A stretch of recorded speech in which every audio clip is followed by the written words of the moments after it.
Common questions I get asked about balloons and birthday celebrations is how to actually make a balloon garland. So I'm going to go over all of the material that you need, what's nice to have, what you have to have. So the first thing I want to talk about is balloons. If you don't know this, there are different quality of balloons and there are also different sizes. So if you've been on Pinterest and you see giant balloons and small balloons in this variety, it has to do with air volume, but then also the size of the actual balloon. The nicer the quality of balloon that you get, the easier it is to work with, the less breakage you have, and then also the longer that your balloon garland is going to last. So it just depends on your needs, your goals, and your budget. The other thing that I highly recommend getting is an air pump. This does not deal with helium or anything like that. It's just saving you from having to blow up with your mouth or a hand pump. And this thing is $15 and it has lasted me, I think it's going on 7 years now. This tool is really inexpensive. You can find it at Party City in the store for a couple dollars, and it really saves your hand from having to tie all those balloons and fatigue your hand. The other thing you're gonna need is just standard fishing line. I forget where I even bought this, probably from Walmart for really inexpensive, just whatever fishing line you have around. And then the last thing you're going to need is a needle. I prefer a hand needle. If you look at this package, this thing is probably 10 years old that I got at Family Dollar. And you could use any needle. This is the one that I prefer to use. You could use a straight needle, but a hand needle is just a little bit larger. That makes it easier. But if you just have a regular needle, go ahead and use that. Okay, so you're gonna start with your color assortment, pick out the balloons that you wanna use for your project, and then all I do with my balloon pump is simply place the balloon on and press down. You can let some air out depending on your goals or the size variety that you need, and then you take your little hand tool and you wrap the bottom of the balloon around instead of using your finger, tuck it under.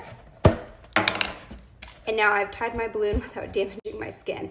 I'll typically blow up about 10 balloons at a time and then start stringing them on the fishing line.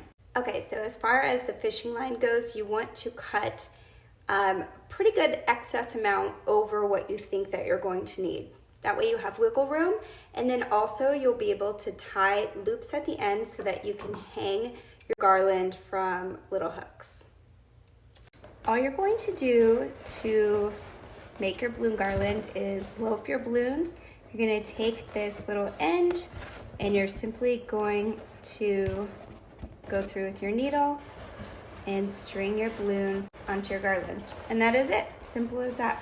You could do a double line like this. I'm doing this, it's harder to fish this through the balloon loops, but it's easier to hang it and have more choices that way. Or you could just do a single line, which is super easy, and it's also easy to hang. I just want more options because of the existing hooks that I have on the wall.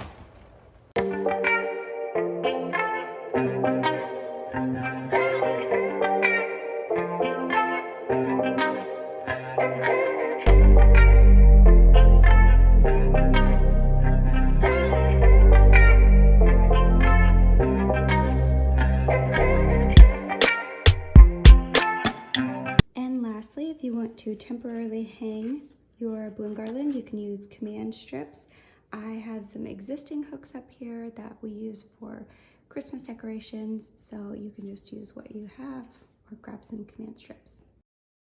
One last tip, if you're looking at your balloon garland and you're like, wow, it's really heavy on the magenta up here, all I have to do is get up there and flip some balloons around with the fishing line. It's really easy and flexible to move balloons so that if you don't like colors by each other, you can flip those, but mostly I think it looks great. And then if you really are concerned about holes like this, you can use glue dots to just add a balloon right here and fill in any holes like right there that you might see. I'm not going to do that because I just made this for the sole purpose of a tutorial to show you guys and to just jazz up our space a little bit.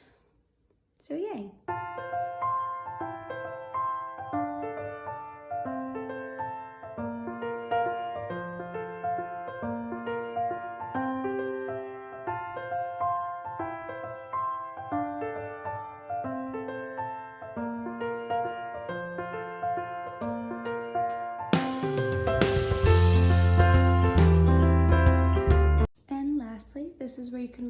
fun with styling, so I added some flowers just to give it that extra special pop and pull it all together.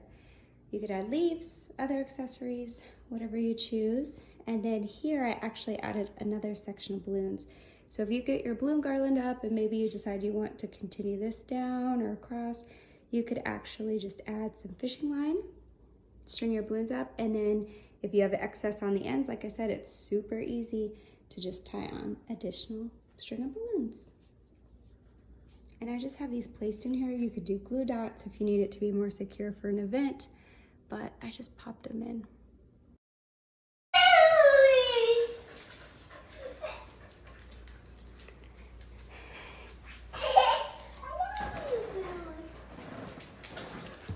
Oh, what do you think, honey? Oh, thank you, Mommy. You're welcome, my love.